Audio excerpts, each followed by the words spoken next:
Oh. But if you ever try and travel into the Keys, you have to travel during the morning time. Because when you drive during the evening time or like almost midday, you're gonna hit a whole bunch of traffic because people just act stupid. There's no accidents. There's no emergencies. People just slow down for no reason. So it's best to drive early in the morning. Did you have key lime pie? That's the only reason I would go to the Keys. No, I went for Conk's Flitters. Conk's Flitters was good as hell. I'd probably have one and toot my nose at it. Conk's Flitters? The only time I know Conch Fritters is from the Cosby Show. It's so good. Conch is the same thing as crab cakes, but I don't like crab cakes.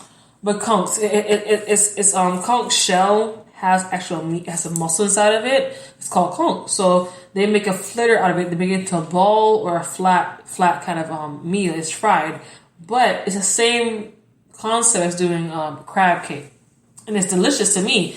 So. Key lime pie to me is hit or miss, different spots. I do like key lime pie in Publix. Publix key lime pie is quite good to me in any city, but I have tried it in Key West. It's very nice. It's more tart. But when I was going, I expected that even though me and Mika had to change our plans, we didn't eat lunch at all. We went straight down to Marathon Key. Did the burial, and we drove back up towards Miami. Burial? It's a water burial. If you have someone who was cremated and then you throw them to sea, it's a different kind of burial than an actual. Oh, I thought you were just visiting. So you had the urn? I had the urn with me. It was very serious what I did. Wait, where's the urn at now? Now the urn is empty. I washed it in salt water. It's there in the living room. It's a memento, yeah. In A&S headquarters? Yes, it's a memento now. Where? It's right now. It's on one of the shelves towards the television over the fireplace. Did you smell it? Of course not. But it was something that I wanted because in my stepfather's tradition, as a Ohio resident, Ohio born, Anglo-Saxon base, exactly. they do cremations like old Viking people. And they always bury their dead inside of the lake near to them. So the Great Lakes up north. So Lake Erie, I think is their lake they will go to. So all his mother, father, his grandparents all been ceremonially buried in that lake with their ashes. It's legal to bury any way you want to, but it's an issue to bury certain locations for certain ways. So. For when my stepfather passed away, I said that my mom cannot come to U.S. I will bury his ashes into the Atlantic or Caribbean Sea, the Gulf of Mexico, depending on where I can bury him but it's still in the vicinity of Marathon Key. Yeah. So I got on a jet ski, and then me and Miguel drove out to a certain area, and then I said some few words. I cussed him out in different ways. And then he loves me regardless. It's a very relationship, people. It's like whatever you have with your parents, whatever you feel true to who you have lost, you make sure you honor them in the way they live their life. I agree. Not honor them in a formal place that society wants you to honor them. You do how you want to do it. Because for my cousin who I loved a lot, I love him as a brother. I love him as a brother. When he passed away, I celebrated his death by having a fucking big ass party in a hotel, and everyone got laid. That's what he likes. What I did. It's like I honored Feza how he wants to be honored, and I know he's happy when he's not there. A nice, few words. No, nice dinner. I saw him. I saw his body get buried into the ground, and I gave my few words then. But I said I will make sure I partied and re-partied. As you have part in your life, and I want you to enjoy and see what we have done for you. That says that he can watch every last fuck scene by himself. It's how I am sorry, we were open ass people, but for my stepfather, I need my stepfather. I was more conservative, as he is. He's a Republican, and he was a Republican, and he was an idiot. But anyway, you can't speak ill of the dead. Yes, I fucking can. The fuck do you mean? But anyway, we buried him, and I felt he had a good burial. And after that, we went to get some conch fritters and some seafood. on the Atlantic Ocean, and that was great. We went back to Miami and we washed up. Went to Wynwood, Miami, which you guys have to travel to, have to go to. It's an urban atmosphere where they redeveloped every fucking warehouse in Miami. It was turned to crackhead houses into regular gentrified. You mean they're gentrified, but they're hipsterfied. It's different. Yeah. They have bars, art galleries, yoga studios, clothing stores, yoga stores. They have anything of urban lifestyle into one area, but it's not overly policed. It's not overly gentrified, in my opinion. It's every culture is being represented into that culture. You can still smoke weed in the streets. Exactly. Yeah. And you can not get pulled over for the damn reason. Art Basil's in Wynwood, right? Yes, Art Basel is in Wynwood, yeah. Exactly. So you have to... And Wynwood, to me, has been a good combination of what urban people actually want in their life, besides housing. Besides housing, they're quite fine. They do have one housing development besides the main street of Wynwood on... Miami Avenue, and I don't know what street it's on, but they have one housing there, but it wasn't meant for Wynwood. It was built before Wynwood even expand into what they are. But what I'm trying to say though is that if you go there, you experience Wynwood, it's gonna be fun. I went to Shots. They have every shot you can think of. The bartenders know what you want. I had a Dragon Ball Z shot. Where, that's what you're showing. Where they heat the shots up. I had a campfire. I met a guy who wanted to try the campfire, but he didn't know me and Miguel. But he just knew we wanted a campfire shot. So I said, hey, well, I'm not going to pay for it. I'm black. I'm not going to pay for your shit, but we can have a shot together. And he had his girlfriend, her cousin with him. So it's 5 of us had this campfire shot. They made you a campfire type drink, like a s'mores type drink.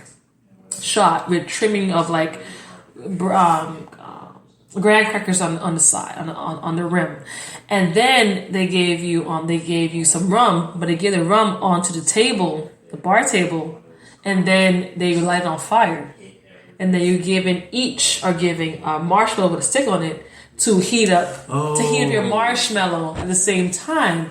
So you had a campfire with a shot. You heat up the marshmallow. When it's nice and toasted, you take your shot together, down the hatch, and then you eat your marshmallow, roasted.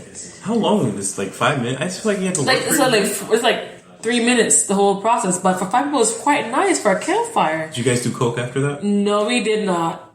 He tried to leave. The fucking bitch nigga tried to leave us and run over the damn 2 girls. And I said, hold on. Hey there, Haitian guy. Back your ass up real quick. I said I'm paying for me and Miguel's drink. You're buying your girlfriend her freaking drink by yourself. He almost got away. If I followed him, I would have met. I didn't know. How are clubs? No, we'll say that later for How was? What I'm saying. Clubs in Miami. Hard to get into? No, I've never been clubbing. They're good clubs. But I've heard they don't close. I look up their zoning laws, see what. They're depending on where you're going, it might be different. For Friday, it's difficult to get into club because they try to be more traditional to what the scheme to be for Miami. Miami used to be women wear heels and very nice dresses, or it can be a party dress, very promiscuous, tits out, ass out, form fitting. Men, you can wear a hat, you have to wear dress shoes and a nice shirt. So it's supposed to be. But now they have changed it to the point where it's more lenient. It's more lenient now for what we have to wear. But the hat thing is still a thing. So if you're wearing hat or shorts, you must talk to people beforehand to make sure you're wearing the right proper clothing. Okay, you must be a rapper. Exactly. For females, the heels, if you look good, girl, you're working, you're good. Don't worry about what you wear. You can wear some shorts or a dress, whatever. As long as you make your ass look good, you look good. That you can. The main thing for clubs in Miami, they're understanding the basic club rules in Miami and New York and LA. Everywhere's the main place of the United States is that you have to make sure the females are sexy to bring in the men. That's why women are able to be 18 and older to go to a club where men must be 21 and older, because they want to make sure that you're going to attract older men to pay for your drinks. Not only that you have to pay for entry, but the drinks is a big importance. And plus the coke from the bouncers. Exactly. It's a different thing. I'm not going to disagree. these different elements equal to a very nice, successful type place. And plus, on top of that, my Ocean Drive, South Beach, Miami Beach, has been literally created. The whole fucking island was created behind drug dealers. So the whole trade in the 70s and the 60s and the 80s, that is what has made Miami Beach, South Beach. You remember that Yellow Card song, Ocean Avenue? Yes. Is that a reference to Miami? To be very... There's a place off Ocean Avenue where I used to sit and talk to you. Yes. We were both 18. Ocean Avenue, this song by Yellow Card is supposed to be a more romantic song about how it's a place where they used to talk, and it's a relationship song about how their relationship grew in a particular street. So for me, when I was in high school, I dated someone for a long time. And we called our hangout spot Ocean Avenue. Of course you guys did. Exactly, because we're fucking skaters. Anyway, it made sense. It's a place where you find your lover, you find solitude in that area. And it's necessarily supposed to be Ocean Avenue, the legit Ocean Avenue. If you find solitude there, that's fine. But most of the time, it's not where that's supposed to be. You just call it Ocean Avenue. It's written about Jacksonville, Florida. What the? Exactly. Hell? See. When we made our song for our hangout spot, we were in Miami Bay, so we were able to see the keys of Miami, and the Bay of Miami plus South Beach and downtown Miami at the same time from our location. It's a great spot. Great spot for fucking New Year's Eve and Memorial Day. What would be a piece of advice that you would give to anyone who wants to travel or vacation? Well, I can't help you with hotels, but I can help you in this one point where you have to make sure whenever you find a hotel or a place to stay, you make sure that the place is not full of fucking... It's not ratchet. Do not go cheap on your hotel. Mm-hmm. You always fucking... You go balls deep, broke into your fucking hotel. Yeah. Because I've been to 2 hotels in Miami. One a block from my fucking high school home. That had a hole in the wall with a bad fucking toilet, and I questioned the bed sheets. You make sure when you go into that fucking hotel room, you feel like you can leave your shit there without getting robbed, and you can fuck in the bed naked without feeling you're gonna get fucking STDs or fucking lice. Okay, you have to make sure you're comfortable. That one thing, you can be cheap on the food. On the fucking they're cheap on the food, the transport, the fucking food, the clubs. But make sure you go all out in the hotels, especially in fucking predominantly like New York, California, Miami, Savannah, Texas. You make sure the main city, Washington, the state. You make sure you go all on the fucking hotel, because you don't want to go to a place where you can have fun outside the hotel. When you go to the hotel, you get robbed. Yeah. You get like lice and shit. You get crabs from fucking sheets. You don't want that. Always take your hotel sheets. If you stay in for multiple nights, throw them on the floor, because if they're on the floor, they have to clean them. They clean them up exactly so. But if they don't, I'll learn that new. I always do that. And carry Febreze. For me, when I was being ratchet, I actually took sheets and stuff with me to lay on top of them. Yeah, they left on top of them. That's extra packing, but I was only coming to Miami, so it was kind of close by. That's why I did it.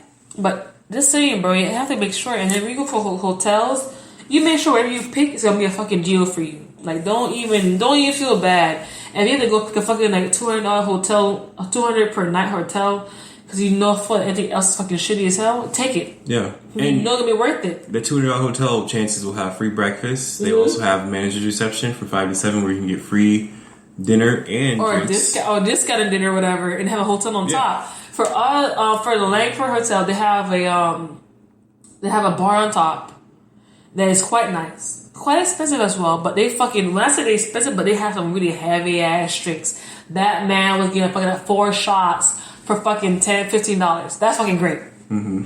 And then they give you like 15% off at the breakfast, and it's $35 for parking. You have to pay parking anyway downtown Miami regardless.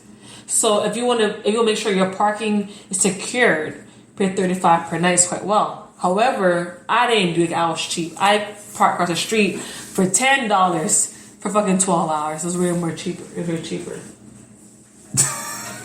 Miguel has taken